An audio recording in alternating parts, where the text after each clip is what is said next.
Assalamualaikum anak-anak kelas 9. Mari kita melanjutkan materi tentang listrik dinamis.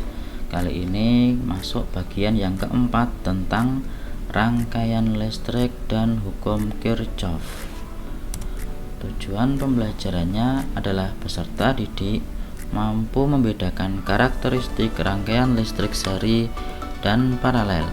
Yang kedua, menggunakan hukum Kirchhoff 1 untuk menghitung kuat arus yang mengalir melalui percabangan dalam rangkaian.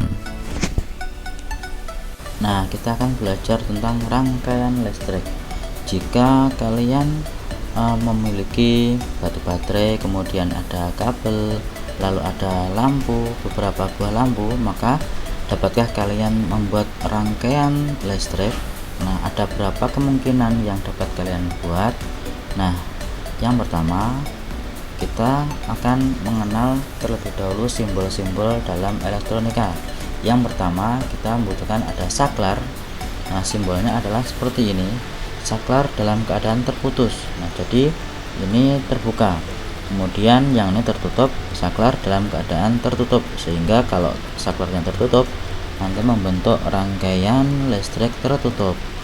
Nah, kalau saklarnya terbuka biasanya lampunya mati. Kalau saklarnya tertutup biasanya lampunya akan menyala, gitu ya.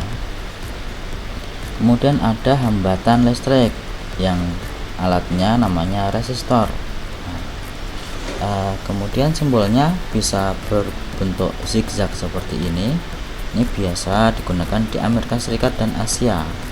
Termasuk soal-soal yang akan kita amati adalah hambatan listriknya bentuknya yang seperti ini ya. Kemudian ada yang kotak dan juga ada yang berliku-liku seperti ini. Ini biasa digunakan di Eropa. Berikutnya ada hambatan listrik berupa lampu. Nah, jadi kalau lampu disimbolkan dengan bulatan, ada tanda silang atau bulatan seperti ini, atau bisa juga yang seperti ini. Kemudian yang keempat ada sumber tegangan listrik. Ada sumber tegangan DC, yaitu sumber tegangan yang dapat menghasilkan arus listrik searah.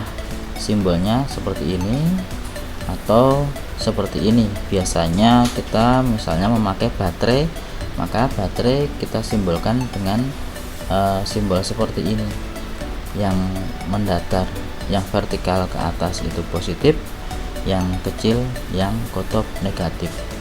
Kalau baterainya 2, ada 2 seperti ini. Kemudian yang kelima ada alat ukur listrik. Ada voltmeter, simbolnya V, ampermeter, simbolnya A, ohmmeter, simbolnya simbol ohm seperti ini. Kemudian wattmeter W. Yang pertama ada rangkaian seri.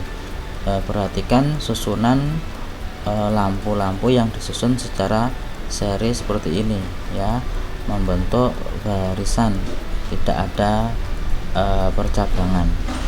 Misalnya ini ada baterai, kemudian kabel, lampu, kemudian ada saklar, kemudian ke baterai lagi. Perhatikan animasi berikut ini. Ini saya memiliki 3 buah lampu. Kalau saya kurangi, maka ini 2 buah lampu. Maka kalau disusun secara seri, saya tambah, maka susunannya seperti itu. Nah, ada 4 buah lampu disusun secara seri. Nah, untuk menuliskannya bisa seperti ini. Ini adalah baterai, disimbolkan seperti ini. Kemudian kabel atau pengantar, kemudian 4 buah lampu disimbolkan seperti ini. Ini ada lampu yang pertama, kedua, ketiga, keempat.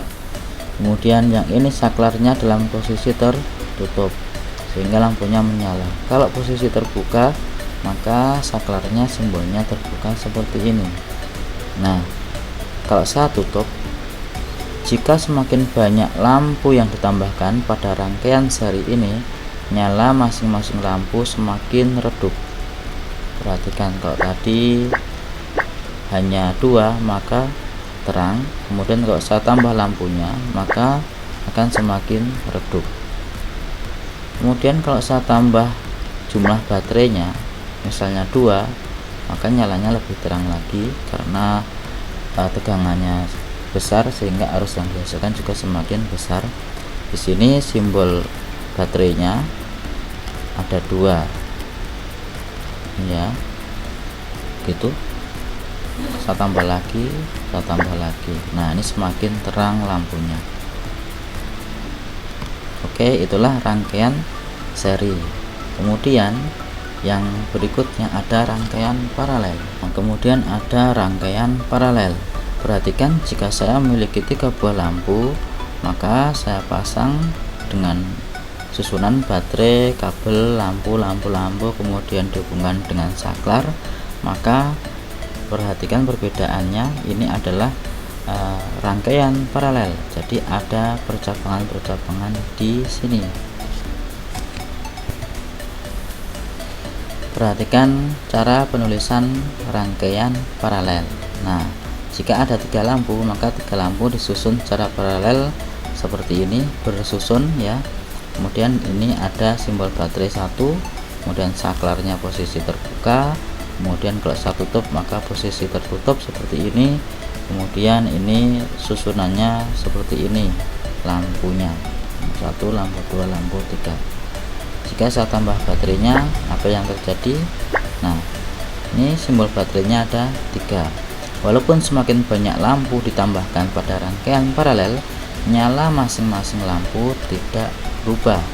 Perhatikan. Nah, yang tadi ini kemudian saya tambah itu ya, saya kurangi. Apakah ada perbedaan nyala lampunya? Lampu 2, lampu 3, lampu 4 nyalanya semuanya sama. Misalnya satu baterai 4 lampu, 3 lampu, 2 lampu nyalanya sama, gitu ya.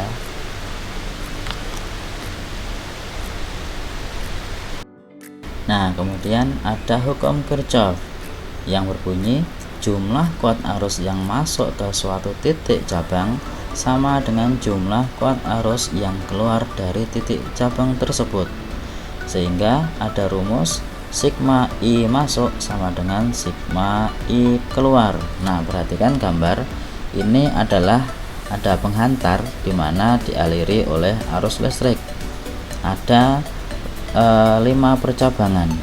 Nah, di sini I1 menuju titik percabangan, I2 menuju titik percabangan, kemudian I3, I4 dan I5 keluar dari titik percabangan, sehingga dapat dikatakan I yang masuk, arus yang masuk ada I1 dan I2. Kemudian I kuat arus yang keluar adalah I3, I4 dan I5. Nah, kuat arus yang masuk ini sama dengan jumlahnya kuat arus yang keluar. Jadi I1 tambah I2 sama dengan I3 tambah I4 ditambah I5. Perhatikan contoh soal berikut. Jika ada suatu percabangan, ini ada cabang 4 ya, yang ini I1, kemudian ini I2, yang ini I3, dan yang ini I4. Jika I1 besarnya adalah 4 ampere, kemudian I2 5 ampere, dan I3 7 ampere, berapa besarnya I4? Maka hukum Kirchhoff mengatakan jumlah arus yang masuk sama dengan jumlah arus yang keluar. Arus yang masuk di sini ada I2 dan I3, maka I2 ditambah I3 sama dengan arus yang keluar I1 dan I4. Nah, I2 5 ampere tambah I3 7 ampere I1, kemudian I1 4 ampere ditambah yang ditanyakan I4, maka ini 5 tambah 7 itu sama dengan 12, sama dengan 4 ditambah I4, sehingga diperoleh I4 sama dengan 12 dikurangi 4, sama dengan nilainya I4 adalah 8 ampere.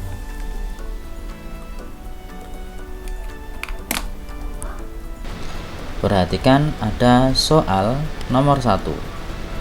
Diketahui ini ada I1, I2, I3, dan I4. Tentukan besarnya kuat arus I1. Yang nomor 2, I1, I2, I3, I4, I5, ada 5 percabangan di sini. Nah, I1 sama dengan I3 yaitu 1,5 ampere, dan I2 3 ampere, dan I4 sama dengan I5. Berapakah besarnya I5? Kalian kerjakan nomor 1 dan nomor 2, kemudian ditambah ada nomor 3, ada percabangan yaitu I1, I2, I3, I4, I5, dan I6. Jika I1 4 ampere, I2 3 ampere, I3 2 ampere, I4 2 kalinya I2, dan I5 7 ampere. Tentukan besarnya I6. Silahkan dikerjakan di buku catatan dan kemudian hasilnya dikirimkan.